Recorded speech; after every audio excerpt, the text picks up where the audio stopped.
천사 가브리엘이 나사렛이라고 하는 동네에 가서 마리아에게 나타납니다. 그리고 마리아에게 이렇게 말합니다. 마리아여, 두려워하지 말아라. 내가 하나님께 은혜를 입었느니라. 보라, 내가 잉태하여 아들을 낳으리니 그 이름을 예수라 하라. 이때 마리아는 그 천사 가브리엘의 말에 믿음으로 반응을 하고 그리고 믿음으로 대답을 합니다. 주의 여종이오니 말씀대로 내게 이루어지이다.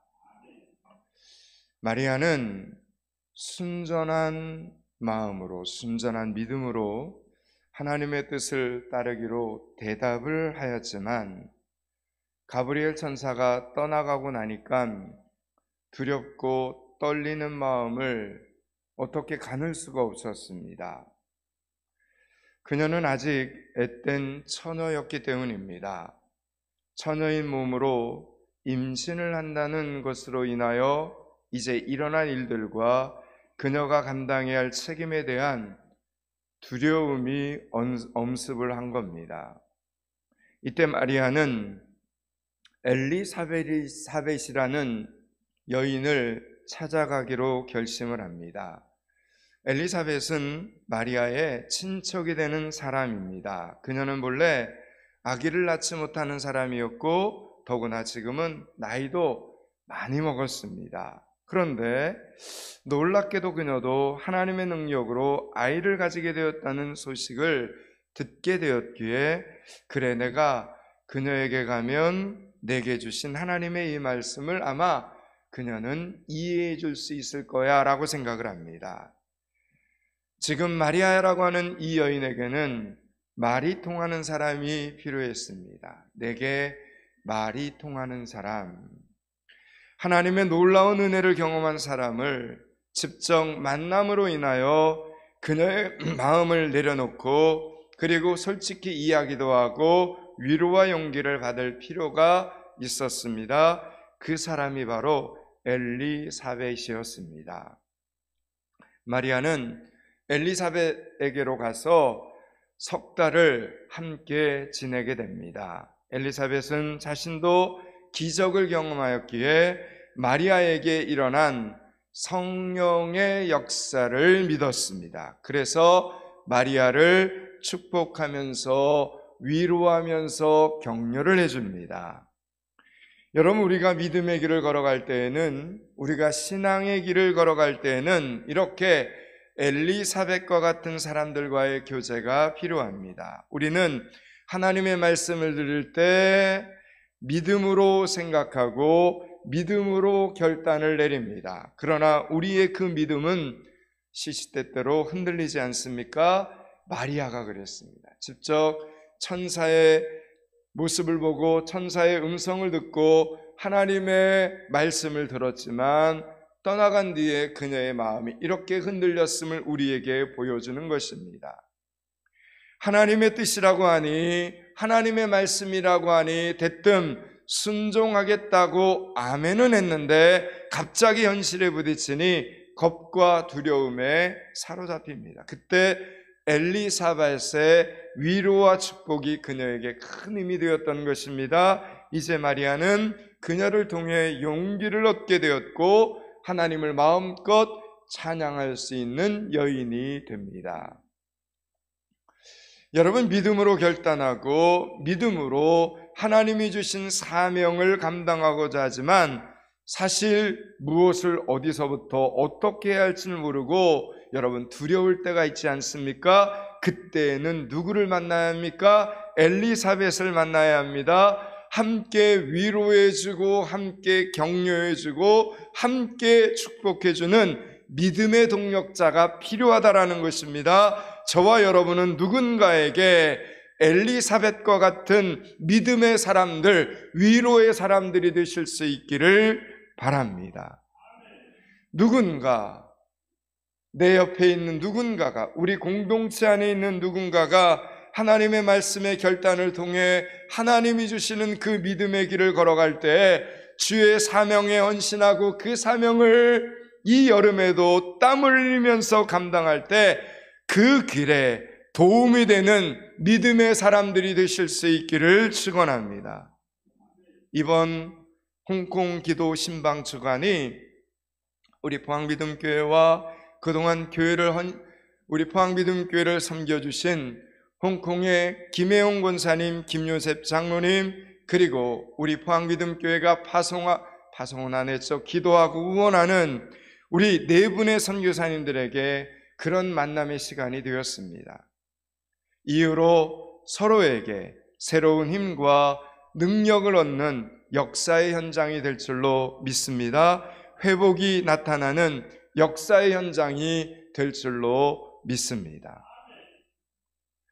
네덜란드 에라스무스 대학에서 행복학을 가르치는 베인호우번 교수는 이렇게 말을 합니다. 당신은 천국에 가서도 여전히 불행할 수 있다. 이 말이 좀 이상하지 않습니까? 당신은 천국에 가서도 여전히 불행할 수 있다. 행복의 비밀은 당신이 당신의 인생을 좋아하는 것이다 라고 말합니다. 만약 여러분의 삶에 여전히 만족을 느끼지 못한다면 모든 것이 완벽하게 갖추어진 천국에 가서도 행복을 느끼지 못할 것이라는 의미 있는 말을 한 겁니다. 여러분은 지금 여러분 현재의 삶에 만족하시고 행복하십니까? 만약 그렇지 않다면 앞으로 모든 것이 다 갖추어진다고 해도 여러분은 여전히 불행한 상태에 머물러 있을 것입니다.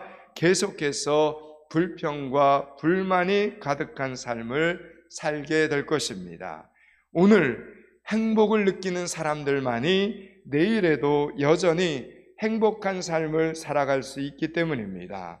오늘 저와 여러분이 읽은 이 본문은 오늘 현재의 삶 가운데 행복하게 살아갈 수 있는 그 비결을 이렇게 말씀하고 있습니다.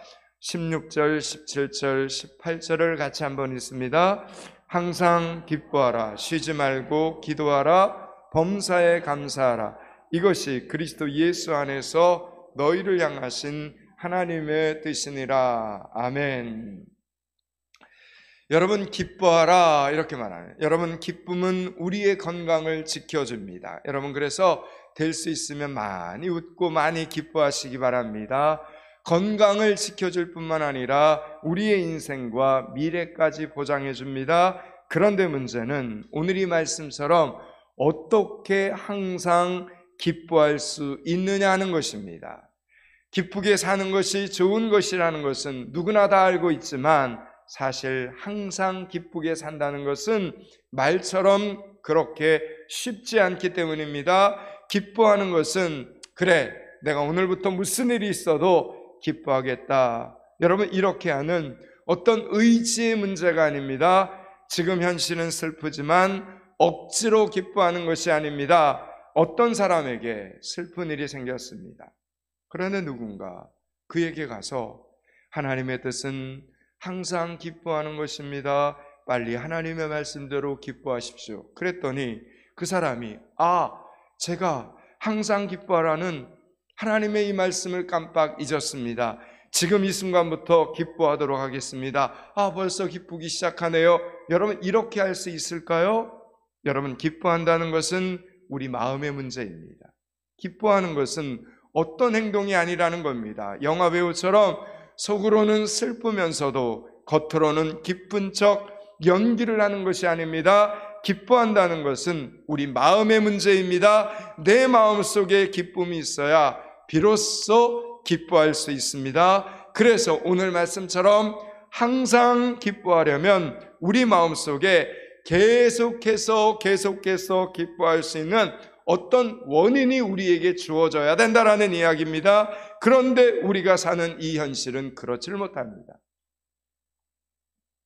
구두 닦기를 하는 사람이 있었습니다. 사는 것이 너무 힘들고 고달파서 인생 역전을 꿈꾸면서 복권 한 장을 샀는데 그만 1등에 당첨이 된 겁니다. 너무 기뻐서 어쩔 줄 모르다가 그래 이 원수 같은 구두통을 내가 한강에다 갖다 버려야 되겠다 생각을 하고 한강으로 갔답니다. 에이, 잘 가거라 이놈의 구두통, 이제는 불행 끝, 행복 시작이다 외치면서 구두통을 한강물 속에 통쾌하게 던져버렸습니다. 그런데 그 다음 순간 그는 심장마비로 그 자리에서 숨을 거두었습니다. 그 구두통에 당첨된 복권이 들어있었기 때문입니다. 여러분, 우리 인생이 이와 같습니다. 좋은 일이 생겨서 이제부터는 정말 잘 살고 그리고 행복하게 살 것 같은데 곧 나쁜 일이 그 뒤를 따라옵니다. 그래서 기뻐하다가도 이내 낙심하고 절망합니다. 여러분, 이 세상은 우리가 계속 기뻐할 수 있는 원인을 제공해 주지 못합니다. 그러면 오늘 본문을 다시 한번 봅니다. 항상 기뻐하라, 쉬지 말고 기도하라, 범사에 감사하라. 여러분, 여기서 항상 기뻐하라는 이 말은 명제입니다. 그렇게 되어야 한다는 것입니다. 그런데 뒤이어 나오는 말씀, 쉬지 말고 기도하라, 범사에 감사하라, 이 말은 방법입니다. 그러니까 쉬지 말고 기도하고 그리고 범사에 감사하면 항상 기뻐하게 된다, 이 말입니다.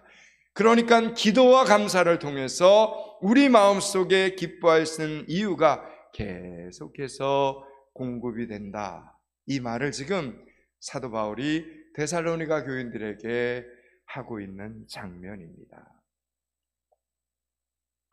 그런데 어떤 분은 쉬지 말고 기도하라, 이 말씀에서 그만 자신을 잃어버립니다. 아니, 쉬지 말고 기도하라는 것은 그러면 일도 하지 말고 밥도 먹지 말고 기도하라는 것인가? 사람이 어떻게 그럴 수 있는가? 이러면서 자신을 잃어버립니다.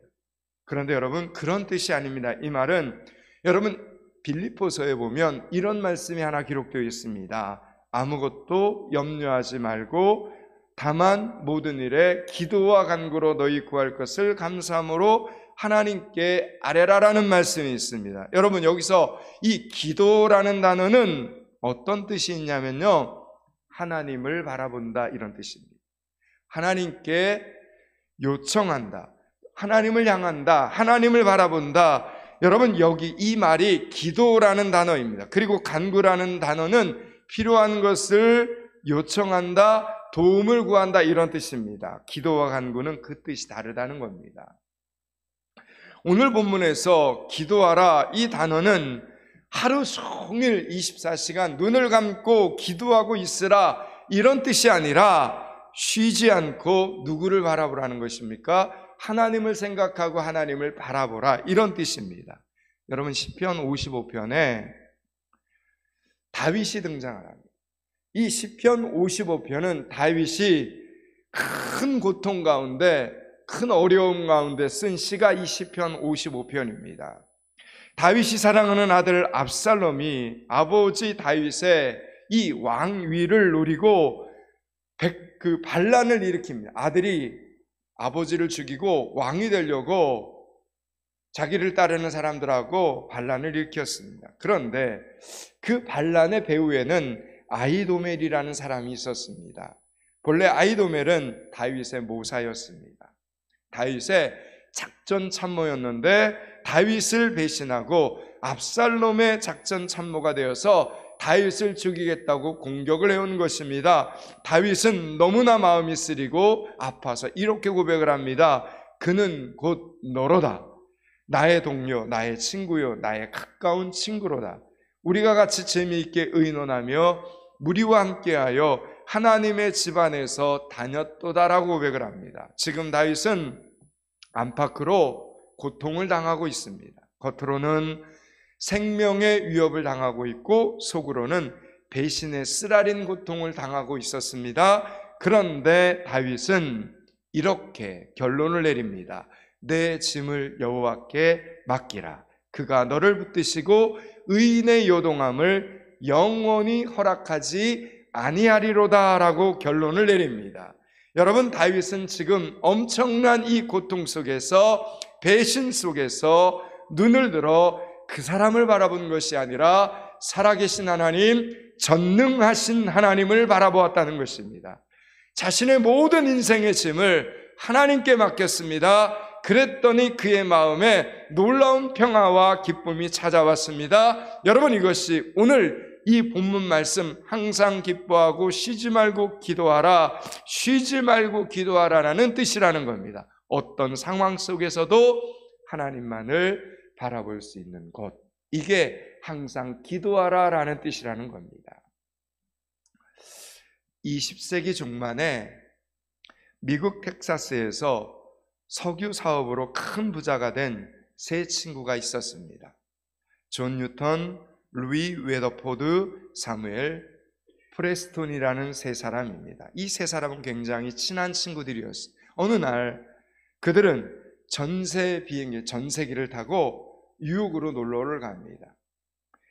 그 당시에 엠버서더 호텔 69층 전체를 다 통째로 예약을 하고 첫날 뉴욕 관광을 즐겼습니다.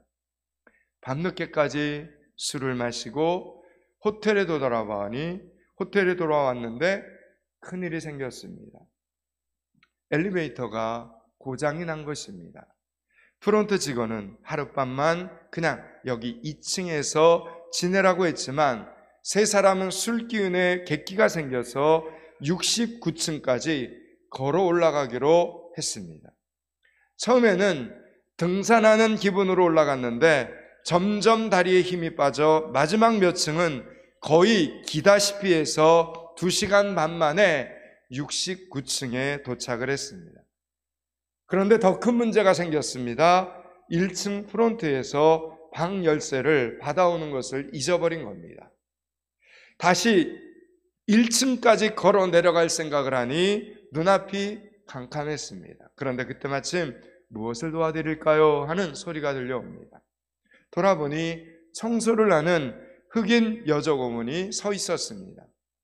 방 열쇠가 없다고 하자 그 종업원은 그 사람들의 그 모습을 보더니 한참을 웃고 주머니에서 마스터키를 꺼내서 방문을 열어주었습니다. 그리고는 이렇게 말을 합니다. 손님들, 여기까지 올라오느라 많이 고생하셨지만 방 열쇠가 없으면 방 안에 들어갈 수 없습니다. 이 마스터키가 없었다면 큰일 날 뻔했습니다. 그런데 진짜 마스터키는 예수님이십니다. 그리고 그날 밤 세 사람은 예수님이 마스터키입니다 라는 이 말이 그들의 귀에서 밤새도록 떠나지 않았습니다. 세 사람은 그날 밤 눈물로 예수 그리스도를 개인의 구주로 영접을 하고 예수님은 우리의 마스터키입니다 라는 신앙 고백을 하게 되었습니다. 그리고 평생 동안 그 당시에 빌리그리한 목사님을 후원하여 전 세계에 성령의 바람이 불게 만들었습니다. 여러분, 오늘 본문은 우리에게 이렇게 말씀합니다. 항상 기뻐하라, 쉬지 말고 기도하라, 범사에 감사하라. 이것이 그리스도 예수 안에서 너희를 향하신 하나님의 뜻이니라 말씀합니다. 여러분, 하나님은 우리 인생의 마스터 키가 되십니다. 하나님께서 여시는데 여러분, 안 열릴 문이 어디 있고 하나님께서 푸시는데 안 풀릴 문제가 어디 있겠습니까? 기도하면 됩니다. 기도의 자리에 나와 기도하면 됩니다. 왜요? 예수님께서 이렇게 약속을 하셨기 때문입니다. 하나님을 믿으라. 내가 진실로 너희에게 이르노니 누구든지 이 산더러 들리어 바다에 던져지라 하며 그 말하는 것이 이루어질 줄로 믿고 마음에 의심하지 아니하면 그대로 되리라. 그러므로 내가 너희에게 말하노니 무엇이든지 기도하고 구하는 것은 받은 줄로 믿으라. 그래야면 너희에게 그대로 되리라. 예수님이 제자들에게 말씀하셨기 때문입니다. 사랑하는 여러분, 오늘 여러분에게 진정한 기쁨이 없는 이유가 무엇입니까? 견디기 힘든 고통이 있습니까? 여전히 풀리지 않는 어려운 문제들이 여러분의 삶 속에 아직도 살아 있습니까? 뭐 하시기 바랍니까? 뭐 해야 됩니까? 기도하시기 바랍니다. 오늘 말씀을 붙잡고 말씀으로 돌아가 인생의 힘든 고통과 여전히 풀리지 않는 어려운 문제가 있을 때 여러분 기도부터 시작하시기 바랍니다. 그 문제를 바라보지 말고 눈을 들어 그 문제를 풀어주실 살아계신 하나님, 전능하신 하나님을 먼저 바라보는 여러분들이 되시기를 축원합니다. 하나님께서 여러분의 마음에 끊이지 않는 기쁨으로 채워주실 줄로 믿습니다. 여러분, 오늘 성경은 이렇게 말합니다. 범사에 감사하라. 이것이 그리스도 예수 안에서 너희를 향하신 하나님의 뜻이니라 말씀합니다. 여러분, 우리가 감사하는 것이 하나님의 뜻이다라고 말씀합니다. 우리가 만들어 놓은 어떤 생각의 틀에서 감사하는 것이 아니라 하나님의 생각의 틀 안에서 감사라는 것입니다. 하나님은 이렇게 말씀하셨습니다. 너희를 향한 나의 생각을 내가 아나니 평안이요 재앙이 아니니라, 너희에게 미래와 희망을 주는 것이니라 라고 말합니다. 여러분, 하나님이 우리에게 주시는 것 중에 나쁜 것은 하나도 없습니다. 여러분. 그런데도 우리는 내 생각의 틀에 맞춰보고 그래, 이것은 좋은 것이고 저것은 나쁜 것이지 라고 판단을 합니다. 그러나 그렇지 않습니다. 우리 인생에 다가오는 고통에도 하나님의 뜻이 담겨져 있습니다. 하나님은 우리에게 선물을 주실 때 그냥 그 선물을 주시지 않고 반드시 포장을 해서 주십니다. 그 포장지는 고통이라는 포장지입니다. 그래서 포장지가 크면 클수록 선물도 그만큼 큽니다. 그 포장들을 뜯지 않고는 그 안에 담겨져 있는 선물을 내 것으로 만들 수 없습니다. 여러분, 성경을 한번 묵상해 보십시오. 성경에 나오는 모든 위대한 사람들 가운데 고통의 터널을 통과하지 않은 사람은 보면 하나도 없었습니다. 그러면 하나님께서 왜 하나님의 사람들에게 그런 고통을 겪도록 만드셨습니까? 그 고통 가운데 하나님의 놀라운 선물이 담겨져 있기 때문입니다. 그래서 오늘 사도 바울은 말합니다. 범사에 감사하라. 모든 일에 감사하라. 이 말입니다. 여러분의 생각의 틀을 바꾸시기 바랍니다. 그동안 내 생각으로, 내 기준으로 판단해서 원망하고 불평했던 틀을 버리고 하나님의 생각으로, 하나님의 기준으로 내게 일어난 일들을 바라보는 여러분들이 되시기를 축원합니다. 하나님께서 과연 이 일을 통해서 내게 주시려는 선물이 무엇일까 생각하시기 바랍니다. 범사에 감사하는 마음이 생기게 되고 항상 기뻐하는 삶을 살게 될 줄로 믿습니다. 미국의 미주리주에서 목회를 하고 있는 윌 보엔 목사님이 시작한 불평제로 프로젝트라는 운동이 있습니다. 시골의 작은 교회에서 시작된 이 운동은 미국 전역으로 퍼져나갔습니다. 그 요지는 이렇습니다. 우리가 하는 어떤 행동 하나하나가 습관으로 자리를 잡는데 21일이 걸린다는 것입니다. 그래서 21일 동안 불평을 하지 않고 살 수 있다면 우리 인생이 완전히 달라질 수 있다는 것입니다. 그 실천 방법으로 여러분 혹시 보셨는지 모르겠지만 보라색 고무밴드를 한쪽 팔목에 차고 있다가 불평하는 마음이 들거나 그리고 불평이 입에서 튀어나올 때 한쪽에 있던 고무밴드를 다른 팔로 옮겨 차는 것입니다. 처음에는 하루에도 수도 없이 고무밴드를 옮겨 차지만 어느 정도 시간이 지나가면 차츰 그 불평의 횟수가, 불만의 횟수가 점점 줄어들게 되고 나중에 21일 동안 한 번도 고무밴드를 옮겨 차지 않는다면 세상을 보는 눈이 완전히 달라지게 된다라는 운동입니다. 이제 말씀을 마치려고 합니다. 사랑하는 여러분, 기도하는 일처럼 쉬운 일이 없는데 또 기도하는 일처럼 어려운 일도 없습니다. 왜냐하면 기도가 얼마나 능력 있는가를 알기에 원수 마귀가 역사하기 때문입니다. 그래서 오늘 셀 나눔을 하실 때 우리가 서로 오늘은 증인이 되었으면 좋겠습니다. 오늘부터 나는 언제 어디서 어떤 방법으로 기도하겠습니다라고 셀 순원들에게 함께 기도를 계획하고 그리고 서로에게 말하시기 바랍니다. 예를 들면 나는 오늘부터 매일 아침 9시가 되면 눈을 감고 5분씩 기도하겠습니다. 그때는 건강을 위해서 기도하겠습니다. 또는 나는 출근하기 위해 자동차 안에서 5분간 기도하고 출발하겠습니다. 이렇게 우리가 구체적으로 기도를 나누고 기도를 시작했으면 좋겠습니다.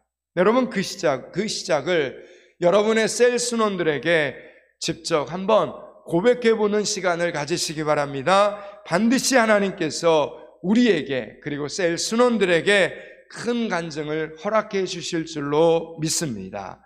오늘부터 우리는 서로 기도를 도와주는 영원한 기도 동력자가 될 수 있기를 주님의 이름으로 축원합니다.